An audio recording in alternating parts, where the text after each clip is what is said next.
ఓం శ్రీ గురుభ్యో నమః. వాగర్ధావివ సంప్రోక్తో వాగర్ధ ప్రతిపత్తే జగతో పితరౌ వందే పార్వతీ పరమేశ్వరో. వ్యాసాయ విష్ణురూపాయ వ్యాసరూపాయ విష్ణవే నమో వై బ్రహ్మనిధయే వాసిష్ఠాయ నమో నమః. గురు బ్రహ్మ గురు విష్ణు గురుదేవో మహేశ్వర గురు సాక్షాత్ పరబ్రహ్మ తస్మై శ్రీ గురవే నమః. ఓం శ్రీ మాత్రే నమః. మనకి శ్రీ క్రోధినామ సంవత్సరంలో ప్రస్తుత మాసం శ్రావణ మాసంలో గ్రహస్థితులు ఏ విధంగా ఉండబోతున్నాయి, ద్వాదశ రాశుల వాళ్ళకి ఏ విధంగా ఫలితాలు ఉండబోతున్నాయో ఒకసారి మనం చూస్తే, ప్రధానంగా ఆగస్టు 5వ తారీఖు నుంచి సెప్టెంబర్ 3వ తారీఖు వరకు కూడా శ్రావణ మాసం అనేది ఉంటుంది. మనకి చాంద్రమానాన్ని అనుసరించి శ్రవణ నక్షత్రం పౌర్ణమి రోజు ఉంటే అది శ్రావణ మాసం అని, ప్రతి మాసాన్ని కూడా మనం క్యాలిక్యులేట్ చేసుకుంటాం.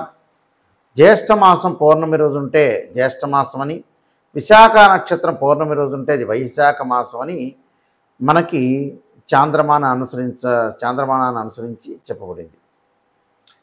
ముఖ్యంగా ఈ శ్రావణ మాసంలో ద్వాదశ రాశుల యొక్క ఫలితాలు ఏ విధంగా ఉండబోతున్నాయి, మరి ఒక్కొక్క రాశికి ఒక్కొక్క రకమైన ఫలితం అనేది ఉండబోతుంటుంది కదా. మరి ఈ శ్రావణ మాసంలో గ్రహస్థితులు ఏ విధంగా ఉండబోతున్నాయి? వృషభ రాశిలో గురుకుజుల యొక్క సంచారం, కర్కాటక సింహరాశుల్లో రవి యొక్క సంచారం, తదుపరి బుధుడు సింహరాశిలోను కర్కాటక రాశిలోను సంచారం, బుధుడు వక్రస్థితిలోకి వెళ్ళటం, శుక్రుడు బుధుడు కూడా సింహరాశిలో సంచారం చేయటం, అలానే 25వ తారీఖు తర్వాత శుక్రుడు కన్యారాశిలో కేతువుతోటి సంచారం చేయటం, శని కుంభరాశిలో వక్రస్థితిలో ఉండటం, మీనరాశిలో రాహు యొక్క సంచారం. ఈ సంచారంలో ఈ గ్రహస్థితిని మనం ట్రాన్సిట్ సిస్టమ్ అంటారు. అంటే గోచారరీత్యా చెప్పబడే ఫలితాలు మాత్రం ఇవి, జన్మజాతకాలు ఎప్పుడు కూడా కాదు. అది గమనించాలి ప్రజలందరూ కూడా. ఈ గోచారరీత్యా ఈ శ్రావణ మాసంలో మరి ఏ విధంగా ఉండబోతుంది అని చూసుకునేటట్టయితే, కొంతమందికి విభిన్నమైన ఫలితాలు ఉంటాయి, మిశ్రమైన ఫలితాలు ఉంటాయి, కొంతమందికి మంచి ఫలితాలు ఉంటాయి, చెడు మిశ్రమైన ఫలితాలు, రకరకాల ఫలితాలు ఉంటాయి.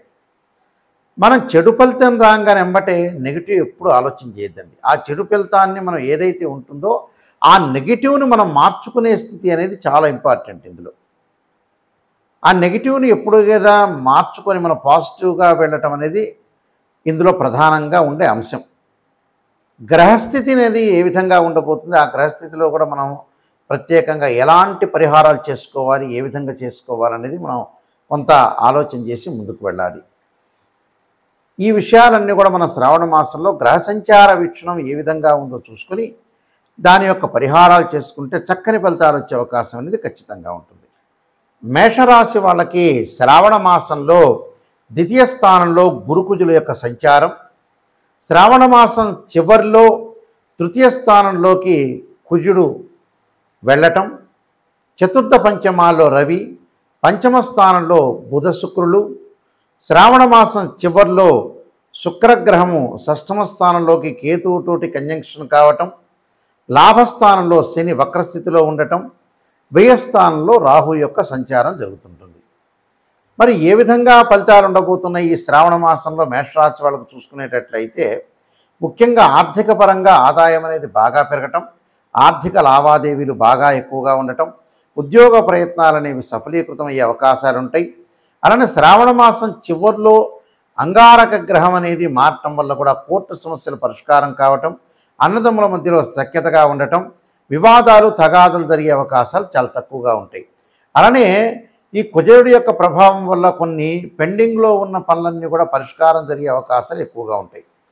దానితో పాటు వీళ్ళకి శుక్రగ్రహం వల్ల కూడా వివాహ సంబంధాల విషయంలో కూడా మంచి సుఫలితాలు రావటం, అలా నూతన వ్యాపారాలు ప్రారంభం చేయొచ్చు, వ్యాపార పరంగా కూడా అనుకూలంగా ఉండే అవకాశాలు ఎక్కువగా ఉంటాయి. అంటే ఈ గ్రహాల యొక్క ఫలితం వల్ల చాలా అద్భుతమైన రిజల్ట్స్ వచ్చే అవకాశాలు ఎక్కువ ఉంటాయి. కానీ శని వక్రగతిలో ఉండటం వల్ల, లాభంలో ఉండటం వల్ల కొన్ని అపనిందలు, అవమానాలు, అపజయాలు జరిగే అవకాశాలు ఉంటాయి. అంటే అపజయం జరగకుండా శని యొక్క ప్రభావం అనేది ఉండటం వల్ల, వక్రస్థితిలో ఉండటం వల్ల కొద్దిగా దుర్మార్గుల యొక్క స్నేహము, నీచుల యొక్క స్నేహాలు, దుష్టులతో దూరంగా ఉండటం చాలా మంచిది. అశాంతి నిర్ణయాలు తీసుకునే అవకాశాలు ఉంటాయి. కొంత శత్రువృద్ధి జరిగే అవకాశం అనేది ఒకటి ఉంటుంది. ప్రయాణాల్లో కొంత మగత నిద్ర చేత ఉండే అవకాశాలు ఉంటాయి. అంటే ప్రయాణాల్లో కొంత నిద్రపోతుంటారు, కొంత అలసత్వం వచ్చే అవకాశం అనేది ఒకటి ఉంటుంది. మానసికంగా ఒత్తిడి పెరగకుండా ఉండాలి. అలానే స్థానచలనానికి అవకాశం లేదు. సంతానం ద్వారా ఇబ్బందులు పడకుండా సంతానం యొక్క అభివృద్ధిని కొంత ఆలోచన చేయాలి. దాంతోపాటు స్త్రీలకి కొంత పట్టింపులు అధికంగా ఉండే అవకాశాలు ఉంటాయి. వృత్తి, ఉద్యోగ, వ్యాపార రంగాలు అనుకోకుండా నూతన మార్పులు రాగల సూచనలు బాగా ఎక్కువగా ఉంటాయి. అంటే మనకి శ్రావణ మాసం అనేది 5వ తారీఖు నుంచి కూడా మనకి ఆగస్టు 5 నుంచి ప్రారంభమవుతుంది. సెప్టెంబర్ 3వ తారీఖు వరకు ఎక్కువ ఉంటుంది. కాబట్టి ఈ మాసంలో మొదటి వారంలో ఏ విధంగా ఉండబోతుందంటే దేహ జాడ్యము, అంటే శరీరంలో కొంత రుగ్మతలు రాకుండా కాపాడుకోవాలి. మనోవిచారము, మానసికంగా ఒత్తిడి రాకుండా ఉండాలి. అలానే బంధుమిత్రుల వల్ల అనుకూలంగా ఉండటం, వాళ్ళతో స్నేహ సంబంధాలు బాగా కొనసాగించే అవకాశాలు ఉంటాయి. ధనం అనేది బాగా పెరుగుతుంది, కానీ కొన్ని ఆస్తిపాస్తులు కొనుగోలు చేసే అవకాశాలు ఎక్కువ ఉంటాయి. ఈ మొదటి వారంలో కూడా ధన ఖర్చు కాకుండా కొద్దిగా చూసుకోవాలి.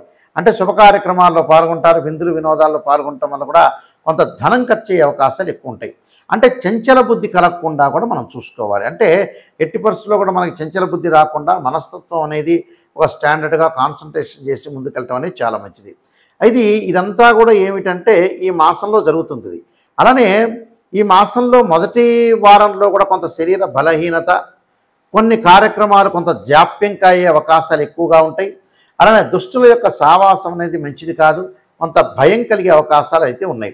అంటే ఉద్యోగ భద్రత అనేది బాగుంటుంది, నూతన వ్యాపారాలు ప్రారంభం చేయొచ్చు, డబ్బులు చేతికించే అవకాశాలు ఎక్కువ ఉంటాయి. పెండింగ్ ప్రాజెక్టులని కూడా వీళ్ళు పూర్తి చేసుకునే అవకాశాలు ఎక్కువగా ఉంటాయి.